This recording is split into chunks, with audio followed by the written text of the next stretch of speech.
why, with the support of my family and unwavering belief in the goodness of America, I declare to you today as a candidate for President of the United States.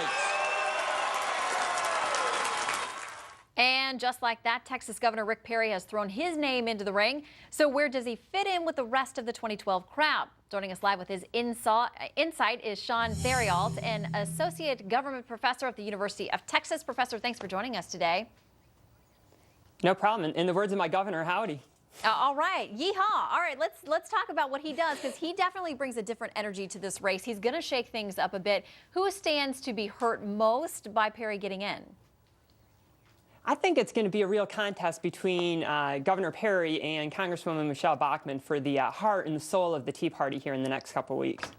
Well, and let's talk about the Tea Party angle, because the governor, a lot of people say, talks the talk of the Tea Party, but there are some skeptics out there who note he used to be a Democrat. They question some of the decisions he's made.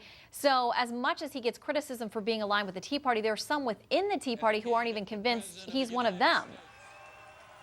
That's right, Shannon. But you can't be governor of the second largest state in the country and make, for 10 years, and make tons of decisions as he has, and not have some decisions that people are going to disagree with. When it comes to talking the Tea Party message, I don't think there's anyone really right now who captures that better than Governor Perry. And he does so with a real record of accomplishment in the types of issues that the Tea Party folks care about. Yeah, and of course he's known for at least having a record in Texas where a lot of job creation has happened when the rest of the country has been struggling quite a bit. Jobs, of course, the first and foremost issue for most voters when you go out there and poll and ask them what they care about. Now, he's already getting criticism, though, from the President Obama camp. David Axelrod, who's a senior advisor on the political campaign, says the reason that he did so well with creation of jobs in Texas is oil prices were up and there was military spending on wars. Do you think that those are going to be, charges that hold against Governor Perry? Well, I think there's people that are going to be trying to attack Governor Perry from all sorts of different angles. 2 years ago, when he balanced the budget, he did so largely with a lot of the stimulus money that, of course, came from the Obama administration. And then this last cycle, he had to make lots of really difficult decisions, he and the legislature. And so I think as those decisions are being implemented, his record is going to come under intense scrutiny that he has not yet seen before. All right, so let's talk about the straw poll yesterday. He was not a candidate on the ballot because he hadn't declared. There was a decision made not to include him.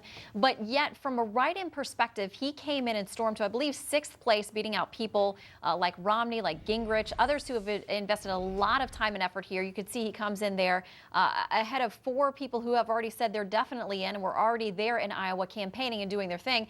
And when we have Fox polling on who potential GOP voters out there most align and most want to see, I mean, he's continued to poll near the top. You can see him here 3rd without ever having announced before yesterday. What do you think it is about him that resonates so much that people are willing to take a chance on him when, he's not even formally in the ring until 24 hours ago? That's right. There's a couple things. First is he definitely sounds like a Tea Partier. I mean, he has the message down pat. I mean, the phrase has been overused, but he really was Tea Party before Tea Party was cool.